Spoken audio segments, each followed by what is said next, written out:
When I got out of college, I interned for I was really interested in strength and conditioning, and I got my strength and conditioning coach certification in college while I was still a college baseball player. And I started doing internships. I majored in philosophy and psychology, so I didn't have an exercise science major. I just was really interested in it. So I sought out people in the area, in the Baltimore area, where I could just go shadow them. And one of them, he was a world-class personal trainer. And he said, "Hey, Dan," this was 2006 or 7. He said, "The world's changing. The internet's a really big thing," which seems to really date me. He said, "You should really start a blog." And I said, "Nick, who would read my blog? I'm a 20-year-old kid. I just got certified. I don't know anything." He said, "Write about what you know." He said, "Write about baseball training, write about the stuff that you're doing." He said, "Just write. Go out there, put your ideas on the internet." So I found out how to create a website. So I created my website, danblewett.com, that's my name. And I just started blogging about strength training. And then 4 years later, I got my first job because of that website. I applied for a strength coach and pitching coach job in this new town where I played my first year of pro ball. And I needed an off-season job because I was going to go back there for the summer, or for the winter. And one of the two people that was thinking about hiring me did their diligence. They jumped on the web and they looked me up, and this guy said, "Wow, this guy really knows his stuff. I've read his blog. I read a bunch of these articles." He was a big strength training fan, and he's like, "This guy's really smart. You should hire him." So I got my first job that way. And so I built that website, and then I started my own strength training company, which eventually evolved into a big full-scale sports performance academy for baseball, softball, other sports. And I had to build a new website for that company. Didn't have the money to pay $5,000 to get it done. So I built a new website, taught myself how to do it.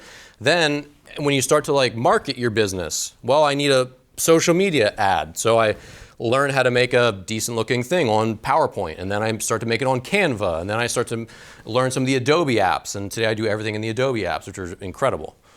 And so then I think I have a decent design eye.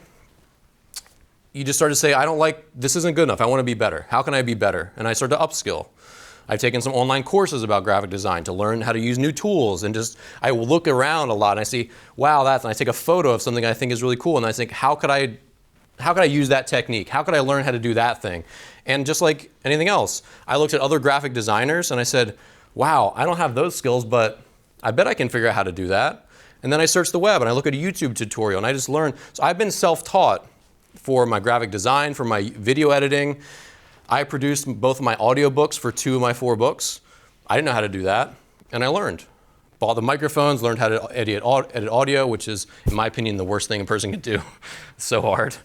But all these skills, if you just jump through them and follow them and learn, you never know where it'll end. So today, I have 2 YouTube channels, a baseball and softball channel, which I have 6 channels, but one new one I'm creating for young people, more of this general mindset stuff rather than just sports stuff. And I've written 4 books. I'm doing a lot more talks these days. So my long-term goal is to be a full-time motivational speaker. And this is part of the reason Coach Gurney invited me here today, and part of the reason I'm recording myself today. Because not only am I recording to have clips to try to get other speaking gigs, because I'd love to speak anywhere anyone will have me, but also I want to get better. And I'm going to watch this and I'm going to think of ways I can get better. I'm going to look at my mannerisms. I'm going to look at the pace of my speech. I was listening to an audiobook about speaking as I came up here, which I'd already listened to before. It was the second time I'm reading through it. So I know that if I want to be great at something and really get to continue to do my passion in life, which is share some of my experiences that can maybe help you, then I've still got to get better at it, because it's a competitive world out there. And if someone's going to bring me in to speak, I better be good. So I'm going to review my videos and I'm going to find ways to get better for next time.